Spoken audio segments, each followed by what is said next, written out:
Right team, in spite of recent events, we're receiving a lot of messages from our members who are now out road running to get in their cardio.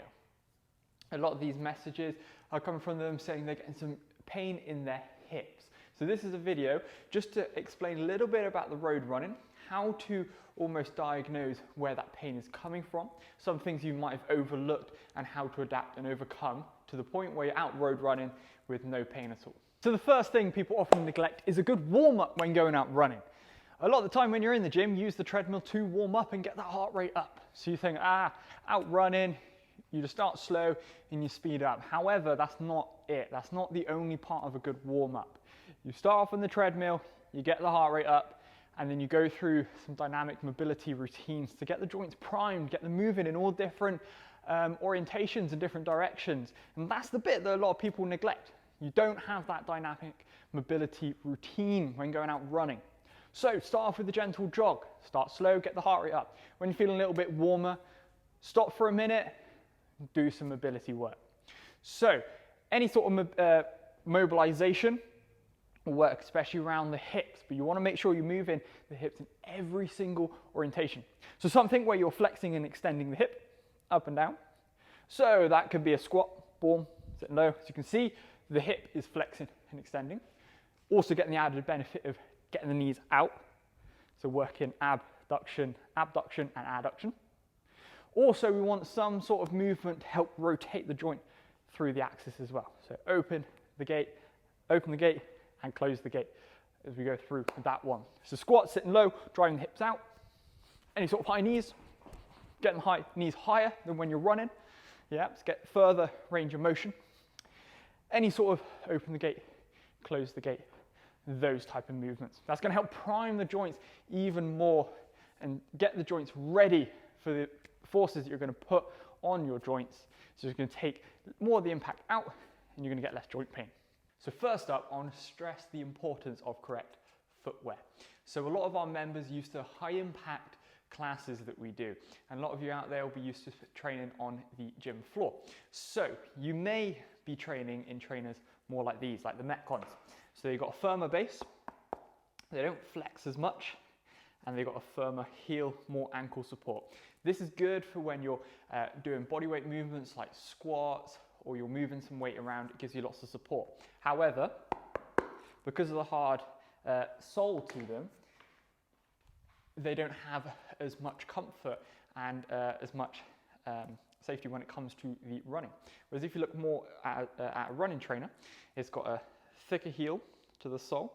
It's more spongy, so it takes more impact. Less support around the ankle. So when you're doing bodyweight movements like squats or you're squatting heavy, you're not going to have as much support. However, for the running, it's going to take that impact out. That impact on the harder sole shoes are going to travel through your ankles, through your knees, through your hips, all the way up your spine. Okay, so that can cause a lot of wear and tear as you run for long periods of time. Whereas if you have a nice soft shoe, a shoe that's designed for running, it's going to take that impact out and it's going to make your running experience a lot more comfortable. Next point I'm going to touch on is form. Now we go on and on about how important correct form is when you're running. And a lot of people think a run is just a sped up walk, and that's simply not the case. I see a lot of people running very quad dominantly and in an incorrect way. Who knew you could run incorrectly? So I'm just going to show you a quick video of how I see a lot of people run and how it's putting a lot of pressure and a lot of stress and strain into your joints. Now if you look at this, my foot makes point of contact to the floor directly underneath my body, and then from there my foot pushes the floor away. This is very quad dominant. I'm using my quads primarily here to push the floor away. My foot's landing fairly flat and is pushing back. Okay, this is going to shoot all the force straight up through the leg and into the hip joint.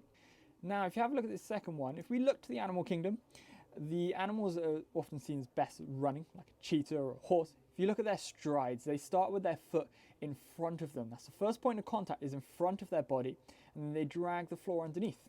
So if we take the same principles, because they seem to be doing it right, if we land our foot in front, first point of contact is the heel. That's why if you look at running trainers, there's extra support underneath, and there's extra shock absorption underneath the heel. It's because the heel is that first point of contact.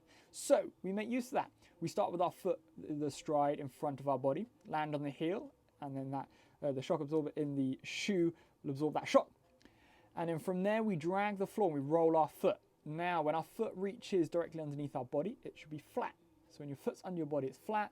And as it rolls back and you continue to drag that floor away from underneath you, when your foot's behind your body, you're up onto your toes. Now, this way of running, where you're almost rolling your foot, heel, flat, and then toes, is going to put a lot less force through your leg and into your hips. A good way to know if you're doing it right is using your ears. If you run the first way, very quad dominant, you're pushing the floor away, you'll be able to hear your foot. You'll be able to hear a thud of your foot hitting the floor. That audible sign shows you're putting a lot of force through your legs. Now, if you run the second way, it'll be a lot smoother. You won't be able to hear your feet nearly as much, and they'll almost be silent. That shows that there's a lot less impact and there's a lot less force going through your leg. It'll be a lot nicer on your joints, and you'll be able to run for longer and for many more years. So, if you find that you're not running correctly, give this a go, and then this will help tenfold.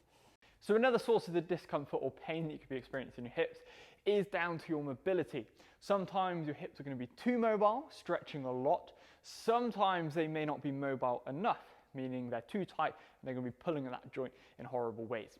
Here's a little test to identify which one it is, primarily around the hip flexors and the quads. So all you're going to need is a box, something you can lie on with your hips hanging off, so a bench, even off the edge of your bed. And also either someone to look at you from the side or set your phone up like I have, watch back the video and identify it for yourself. All we're going to do is sit on the box so our hips are hanging just off the edge. You're going to roll back, tuck your knees into your chest.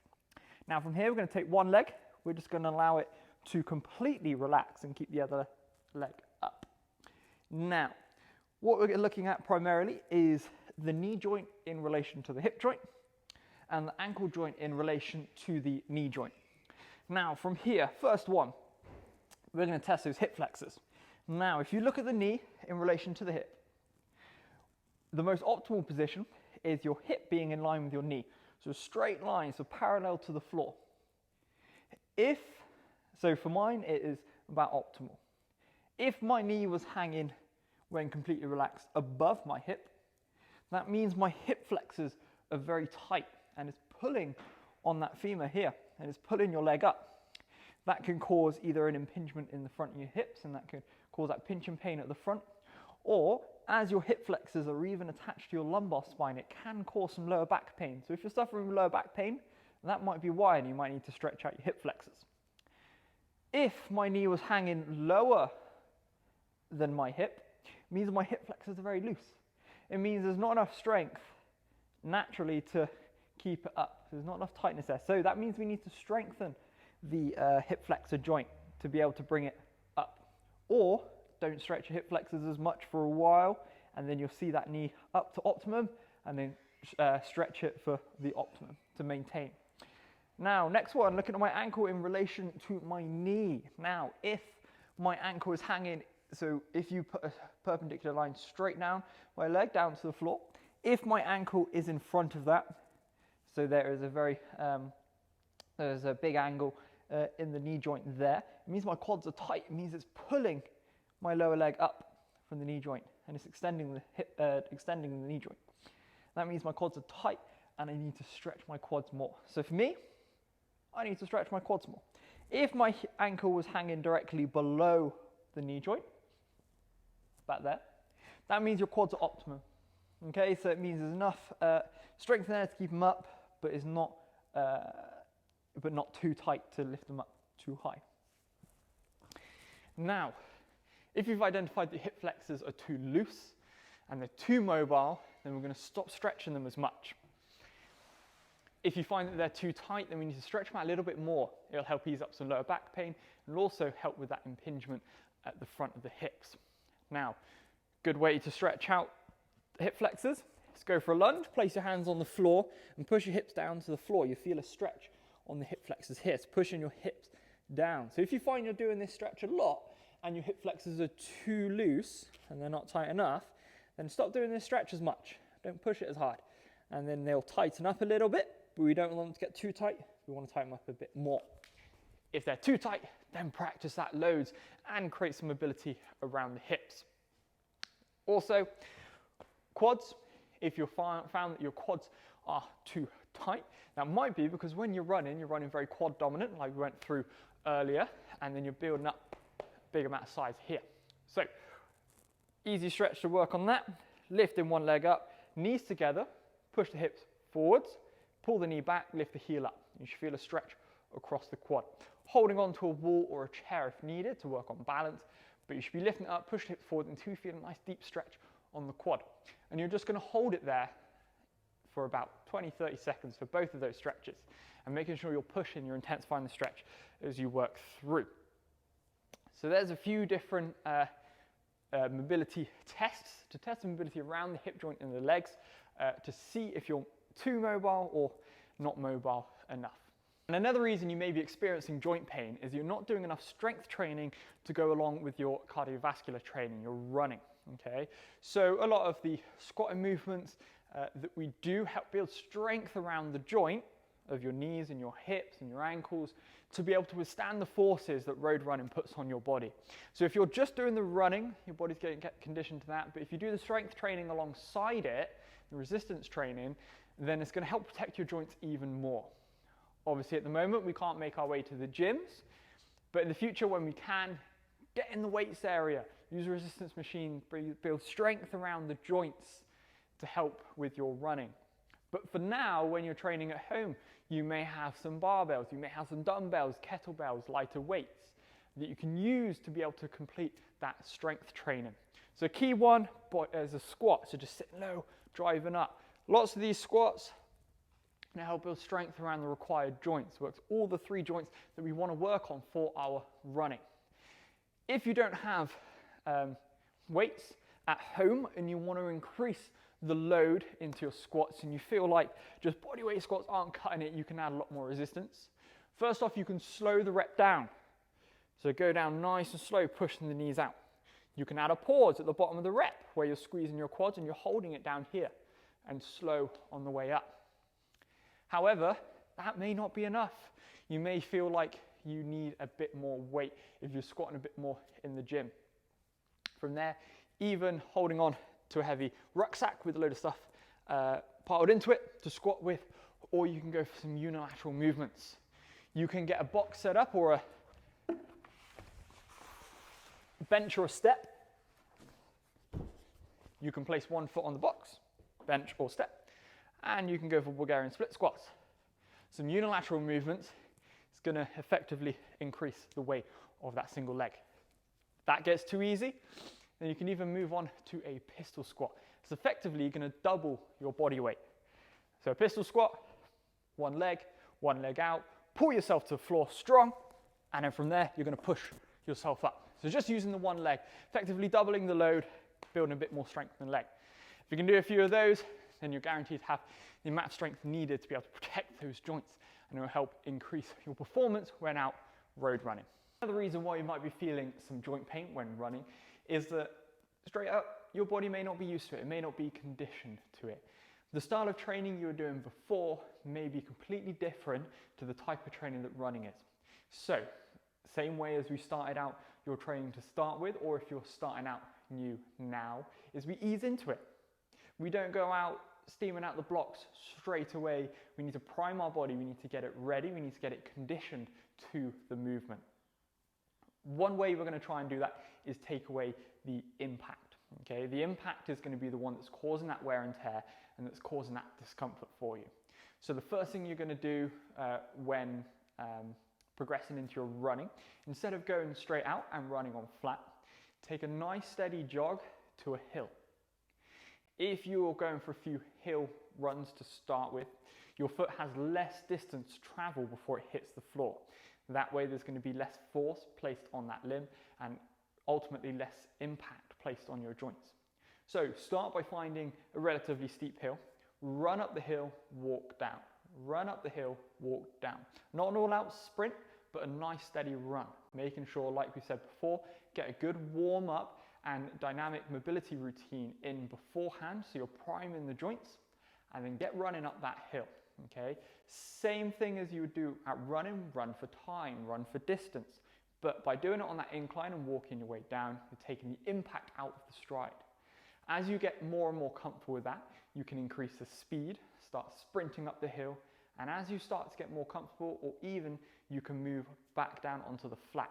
Start on grass or mud. It's going to be a lot softer, but nothing too slippery because we don't want to slip. So if the ground's wet, go onto a path or a road where it's nice and flat. But if the ground is dry, tend to run on grass. Again, it's going to take the impact out. And as you ease into that and you get used to it, then you can progress onto the road. But to start off with, take it nice and steady. Remember, like we said before, if you cannot hear your feet, you're taking the impact out of the stride. So, starting on a hill, preferably grass, not if it's too wet though. Running up, walking down. Once you get used to that, move down to the flat, preferably on grass if it's not wet, and then moving on to the road or a path. Try and choose one where there's not a lot of potholes and not a lot of difference in the gradation of the path or the road, but something nice and flat so it's nice and consistent as you get used to it. From there you can start building up your speed more and more and more, start running further and further, faster and faster, as your body will start to get used to the forces that is put on it whilst running. So I hope you found this video useful, and I hope it helps ease up that joint pain that you've been experiencing. If, however, you've completed all these steps and you're still feeling that hip pain after a week or so, a week or two of giving it a go, then you may have some individual needs that we need to take into account. So get in contact with a member of our team and we can give you a hand. If you have enjoyed and it has helped you, it would be much appreciated if you could like the video and subscribe. It helps us get out there and reach more people, and it also notifies you of when we next upload for the next amount of information we're going to be putting across.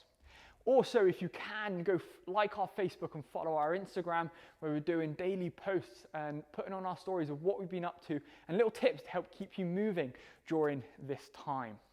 So well done, guys. Again, hope this helps and have a good day.